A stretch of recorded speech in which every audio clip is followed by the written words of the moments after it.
रतन टाटा का नाम सबसे पहले सुनो। सैल्यूट उस इंसान, जितना उन्होंने दान दिया ना उतना में कितना बिलियनियर लोग खड़ा हो जाएगा। ये अपनी आय का अधिकांश हिस्सा दान कर देते। टाटा ने जितना दान दिया है ना, हमारा देश आज से नहीं शुरू से ही महान रहा है। शुरू से ही हमारे देश में किसी भी व्यक्ति को धर्म के हिसाब से नहीं सताया गया। और अगर आपको ये लगता है कि धर्म के हिसाब से सताया जा रहा है किसी को, यकीन मानिए आप न्यूज चैनल खोल के बैठे हुए हैं। अगर न्यूज वालों को आइसोलेशन में डालेंगे ना, तो कोरोना से भयानक ये न्यूज वाले हैं, इनको क्वारंटीन करने की जरूरत है। पूरा देश में खुशहाली है, यहाँ किसी भी पड़ोसी को किसी से कोई दिक्कत नहीं।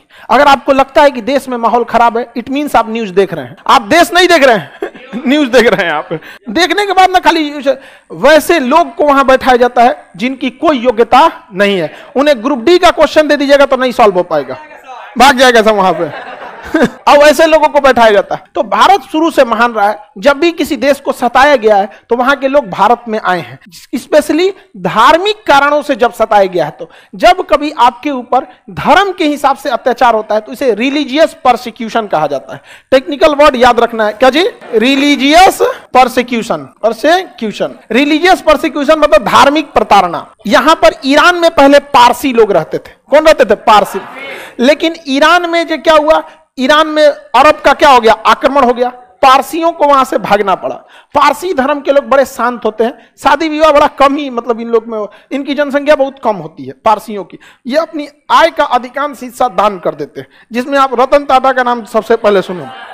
सैल्यूट उस इंसान, मतलब देश के लिए बहुत, जितना उन्होंने दान दिया ना, उसको टाटा ने जितना दान दिया है ना, उतना में कितना बिलियनियर लोग खड़ा हो जाएगा वहां पे। आज भी बहुत दान देते हैं। तो पारसी लोगों को यहां से 12वीं सदी में भागना पड़ा था, और ये भाग के आए थे गुजरात और महाराष्ट्र के पास। गुजरात पास पड़ा था, तो गुजरात के राजा ने कहा था कि हमारे राज्य में तो जगह नहीं है, आप लोग का कल्चर भी अलग है, हम कैसे रखेंगे? तो पारसियों ने क्या कहा था, बड़ा अच्छा वहां पे एग्जांपल दिया। दूध रखा हुआ था राजा के टेबल पे, उसका कि देखिए इस गिलास में पूरा दूध भरा हुआ है, और उसमें थोड़ा सा चीनी डाल दिया। कहा कि जिस तरह से इस गिलास भरे में कोई जगह नहीं था, लेकिन चीनी इसमें संभाल गया, पूरा घुल मिल गया और इसके स्वाद को भी बढ़ा दिया।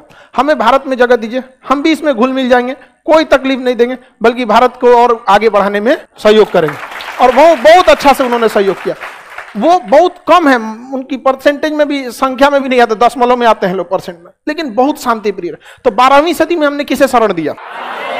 जब पहला ये रिलीजियस परसिक्यूशन, दूसरा 1947 में जब देश आजाद हुआ, बहुत सारे सिख और बहुत सारे हिंदू लोग पाकिस्तान से भाग के कहाँ आए थे?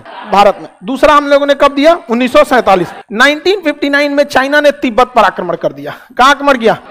बहुत सारे तिब्बत के लोग भारत में आ गए और रिफ्यूजी कैंप बनाया गया था। कहां पर? दिल्ली में जो मुखर्जी नगर का एरिया है ना, जहां कोचिंग चलता है, उसके आसपास में बहुत बड़ा एरिया में मुखर्जी, वहां पे एरिया में रिफ्यूजी कैंप बनाया गया था, जहां पे इन लोग बहुत सारे संख्या में रखे गए थे। आज भी ये तिब्बत के लोग यहाँ, पटना में एक मार्केट लगता है, लहासा मार्केट जंक्शन के पास, तो हमारे यहाँ तिब्बत के बौद्ध लोगों को रहने में कोई दिक्कत नहीं होता। तो दूसरा यहाँ हुआ था। उसके बाद चौथा नंबर पे रसिया ने आक्रमण कर दिया था अफगानिस्तान के ऊपर 79 में। तो बहुत सारे लोग अफगानिस्तान से कहां आ गए? भारत में। ये कब आए थे? 79 में। ये कब आए? 12वीं सदी में। तो यहां से आ गए लोग। 1980 में तमिलों के ऊपर भयानक अत्याचार हुआ, LTTE, liberation tigers of Tamil Eelam. Liberation tigers of Tamil इलम। यहां से बहुत सारे तमिल लोग भाग के कहां शरण लिए? भारत में। भारत में बहुत सारे लिए। कब लिए? 1980 के दशक में यहां से भी भाग के क्या लिए थे लोग? शरण लिए थे यहाँ पे।